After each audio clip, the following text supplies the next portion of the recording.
Hello my dear students, welcome back to my YouTube channel. This is me again, Teacher Tim, your science teacher for today.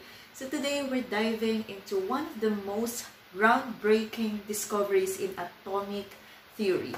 It is the story of how Ernest Rutherford uncovered the nucleus and completely changed the way we see the atom. So we will talk about the famous gold foil experiment of Ernest Rutherford at kung bakit ba yung most of the particles went straight through and how a tiny, dense, positively charged center, the nucleus, was revealed. So kung bago ka pa lang sa channel na ito, don't forget to subscribe, like, and hit the notification bell for more update in Science 8.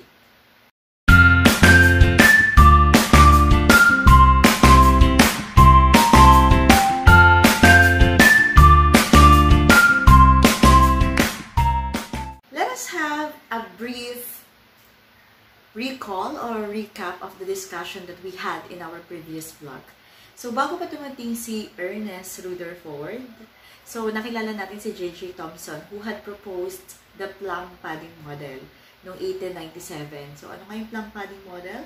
So, where atoms were thought to be made of a positively charged pudding with electrons scattered in the nucleus. Yung parang bread na sa loob ay may positive and then yung mga raisin, it's the negative charge.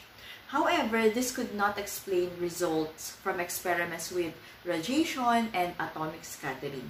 Kaya dito na pumasok si Ernest Rutherford. Now, so let us have a brief background about Ernest Rutherford. Sino nga ba si Ernest Rutherford? Ernest Rutherford, he was born in August 30, 1871 in Nelson, New Zealand. So, namatay siya noong October 19, 1937 in Cambridge, England. And Ernest Rutherford is well known as the father of nuclear physics. So, ano ba yung mga greatest contributions ni Ernest Rutherford when it comes to chemistry? So, first is the discovery of the nucleus noong 1911. So, using his gold foil experiment na i-discuss natin mamaya, pinakita ni Rutherford that atoms have tiny, dense, positively charged nucleus at the center.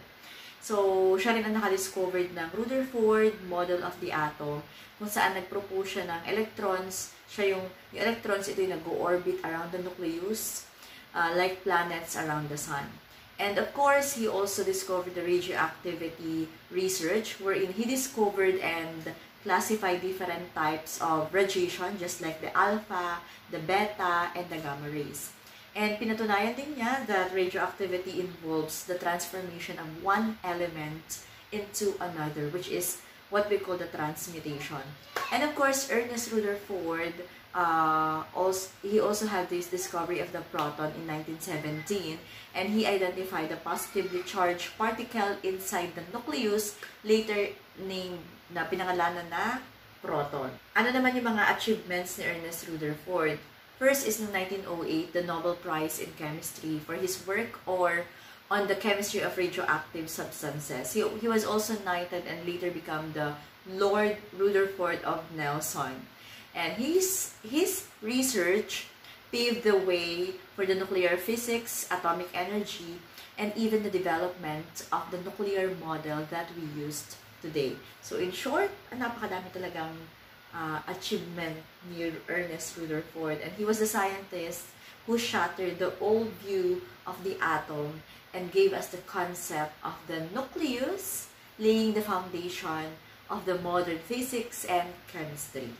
Alright, so the main character, si Ernest Rutherford, ang ating main topic for this day is the Ernest gold foil experiment noong 1909. Since we will be discussing the nucleus and the experiment of Ernest Rutherford, so Rutherford's foil experiment noong 1909, it is conducted by Ernest Rutherford with his assistant. Hindi lang siya nag-iisa. So may kasama si Ernest Rutherford nung ginawa niya ito, and it was Hans Geiger and Ernest Marsden. So tatlo silang trumabaho nitong Rutherford's gold foil experiment, wherein they directed the alpha particles, positively charged helium nuclei, and a very thin sheet of gold foil. Alright, so let us discuss the process or the experiment set up using the Rutherford's gold foil experiment. In Rutherford's gold foil experiment, alpha particles were fired at a thin gold foil to observe their scattering. Most particles passed through, but some were deflected, and a tiny fraction bounced back, revealing that atoms contain a dense, positively charged nucleus, contradicting the previous Plum pudding model by showing that atoms are mostly empty space. What are the experiment set up using this? First is the alpha particle source, wherein a radioactive source like americium-241 was used to produce positively charged alpha particles. Next is the gold foil. The alpha particles were directed at a very thin sheet of gold foil. Gold was chosen because it is highly malleable, allowing for extremely thin foils. And next one is the detector screen. A phosphorescent screen was placed around the gold foil.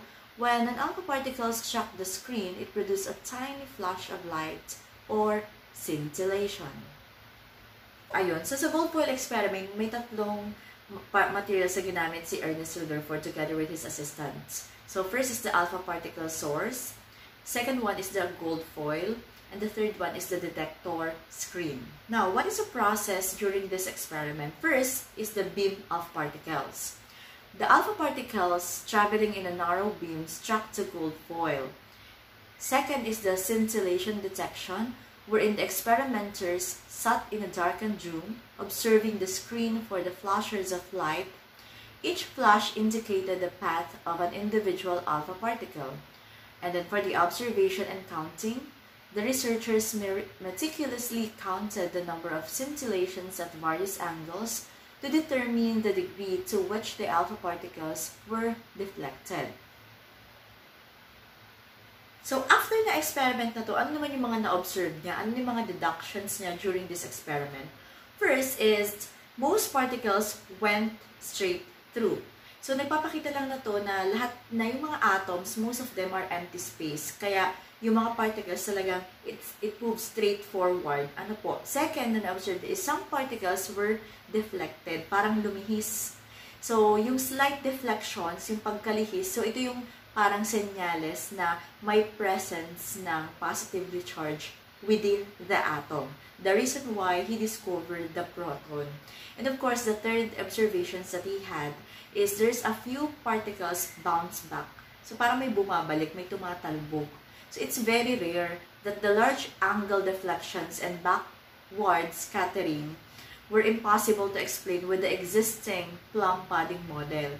So, ito yung nangyari kung bakit si Rutherford nag-conclude siya that meron talagang tiny, dense, positively charged region which is at the center of the atom at ito yung tinawag nga niya na nucleus.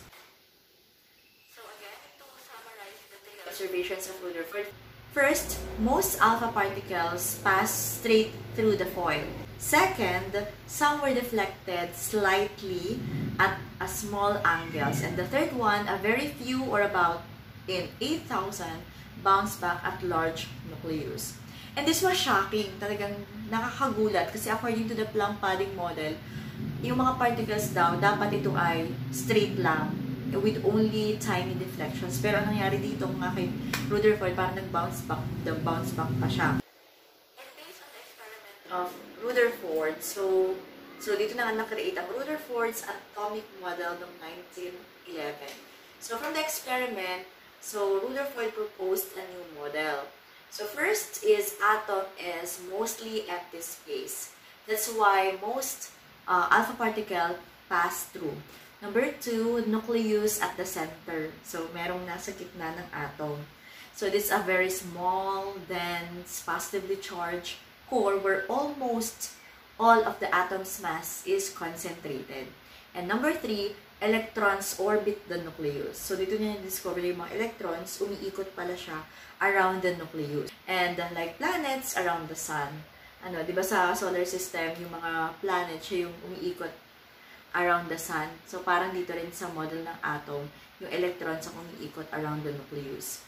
So, what is the significance of this experiment of Ernest Rutherford. It disproved Thomson's plum pudding model. Kung maganda baliwala yung kay Thomson's plum pudding kasi ito na yung bago eh. And then it introduced the concept of the nucleus.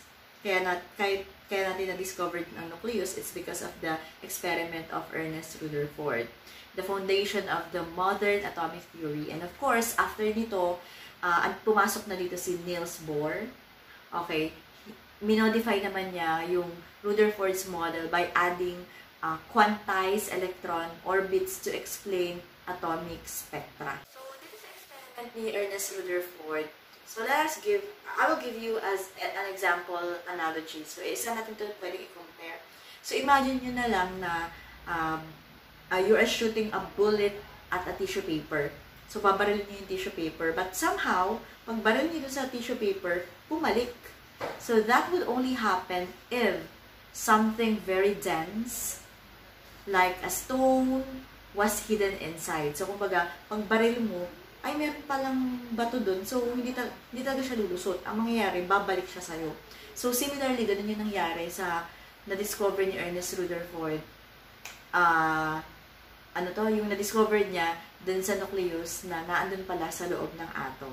Kaya, kumbaga, yung atom, meron pa pala siyang nasa loob kasi may nakatago dun sa loob niya, which is yun na nga yung nucleus. At sa loob ng nucleus, di ba, andun ang positive at saka yung neutron. Yung neutral particle. This is the end of our lesson for part 4 na ito tayo ng week 1. Alright, so if you're new to this channel, don't forget to subscribe, like, and hit the notification bell for more updates in Science 8. This is me, Teacher Team, your science teacher for today.